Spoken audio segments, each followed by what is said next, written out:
Salut fils et filles du Dieu très haut. Nous sommes la gloire de Dieu en Jésus-Christ. Dieu est saint.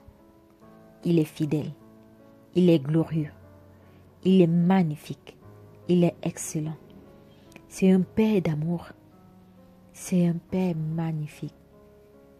Nous ne pouvons pas avoir un Père aussi bon, aussi aimant que notre Père céleste. Avant la création de toutes choses, nous étions en lui. Il nous a aimés. Il a voulu nous manifester. C'est pourquoi il a créé le monde. Et lorsqu'il a créé toutes choses, il a créé l'homme. Il lui a donné la domination sur toutes choses. Notre Père céleste a créé le monde par la parole. Par la puissance de sa parole, toute chose a été faite. Toute chose a été créée. Il déclarait et la chose se faisait. La parole est puissante. La parole est vivante. La parole est constructive.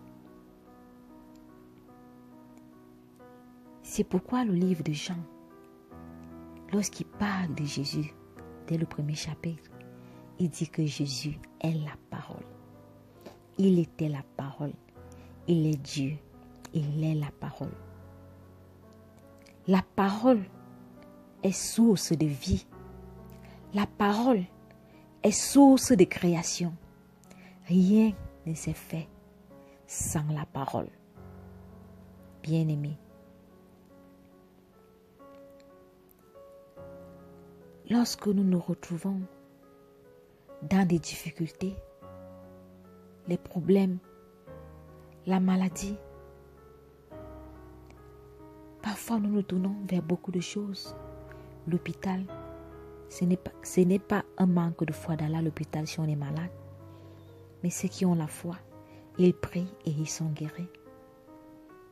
Il y a ceux qui partent voir les guérisseurs, il y a ceux qui partent voir les marabouts, il y a ceux qui font même des bains spirituels, des lavages et toute autre chose qu'on trouve aujourd'hui dans des religions, des églises que Dieu n'a pas instaurées. Il est vrai que ces personnes utilisent ces choses au nom de Jésus. Mais lorsque nous parcourons la parole de Dieu, lorsque nous lisons la Bible, le plus souvent, c'était la parole. Et nous n'avons pas un meilleur exemple que Jésus-Christ. Jésus-Christ est le modèle parfait, sans défaut, sans faille. C'est Dieu lui-même manifesté dans la chair. Alors lorsque notre Seigneur dit une chose, lorsqu'il fait une chose, elle est vraie, elle est véritable. C'est vrai. Dans ce passage de la parole, il est dit qu'il a pris de la boue, il l'a mis dans les yeux d'un aveugle, il l'a envoyé se balader. L'autre, il a pris ses crachats, il l'a mis dans ses oreilles pour qu'il puisse entendre. C'est vrai. Mais lorsque le Seigneur Jésus a pris ses disciples et qu'il a marché avec eux, nulle part dans sa parole nous voyons une séance de délivrance, une séance de lavage, une séance de tout ce que nous pouvons imaginer qui se fait aujourd'hui. Mais une chose m'a marqué, ces pécheurs, même Paul, l'apôtre Pierre l'a dit, que c'est un homme pécheur, que Jésus-Christ ne devait pas monter dans sa barque. Mais Jésus n'a pas regardé à ça parce que là où Jésus est, il y a la vie. Là où Jésus est et qu'il a accepté, tout est purifié, surtout par sa parole. Le livre de Jean 17, 15 à 17, il est écrit: Je ne te prie pas de les ôter du monde, mais de les préserver du mal. Ils ne sont pas du monde, comme moi, je ne suis pas du monde. Sanctifie-les par ta parole. Ta parole est la vérité. Alléluia. C'est par la parole que nous sommes sanctifiés. C'est par la parole que nous sommes purifiés. C'est par la parole que nous sommes transformés. C'est pourquoi notre Seigneur nous a demandé de méditer la parole jour et nuit et de ne point s'en éloigner. Les apôtres étaient constamment avec la parole. Et cette parole les a purifiés. Cette parole les a rendus purs. Cette parole les a sanctifiés. Nous pouvons voir à quel point la parole est puissante. La parole est créatrice. La parole est génératrice. Des pécheurs, des collecteurs d'impôts et même Judas. Le Seigneur les a purifiés. Le Seigneur les a transformés. Le Seigneur a fait d'eux des disciples par sa parole.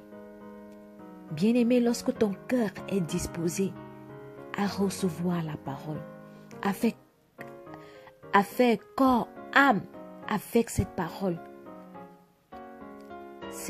fait une transformation, un travail extraordinaire en toi. C'est pourquoi sa parole dit que sa parole ne sort pas sans avoir accompli ce dont pourquoi elle est sortie dans le livre d'Isaïe. Le Seigneur est fidèle, il ne ment pas. Il n'a pas changé. C'est notre manque de foi en la parole de Dieu, le manque de pratique de la parole de Dieu qui nous font penser à autre chose pour être délivrés, pour être purifiés, pour être sanctifiés. Mais le Seigneur Jésus dit que sa parole, que sa vérité nous sanctifie. Nous sommes dans le monde, c'est vrai, lui-même il a été dans le monde.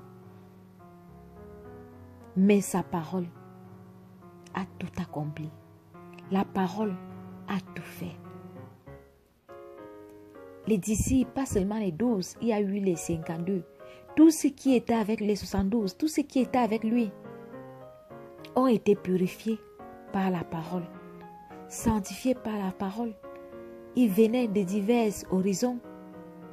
Il n'y a pas eu de séance de lavage, de séance de délivrance comme nous voyons partout. On trimballe les gens, c'est vrai que Jésus a ôté ce qui était possédé, des démoniaques. Mais lorsque ton cœur est pur pour accepter la parole, lorsque tu l'entends, elle accomplit des merveilles dans ta vie.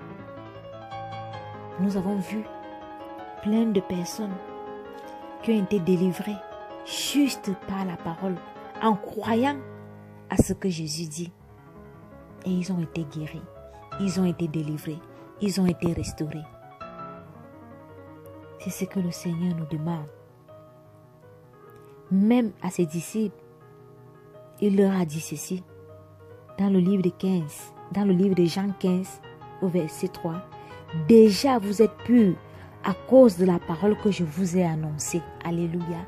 Il parlait à ses disciples que ses disciples étaient purs à cause de la parole qu'ils ont entendue de Christ. Ils ont entendu la parole, ils ont cru à la parole et la parole a eu une efficacité puissante dans leur vie. Bien-aimés, la parole est encore puissante, elle est encore agissante, elle fait encore des merveilles, elle n'a pas changé. Croyons à la parole, vivons la parole et nous verrons des choses extraordinaires se passer dans nos vies, dans nos familles, dans nos nations, tout autour de nous, dans les assemblées. Revenons à la parole et appliquons-la. Que toute la gloire, l'honneur revienne à notre Seigneur Jésus. Soyons abondamment bénis.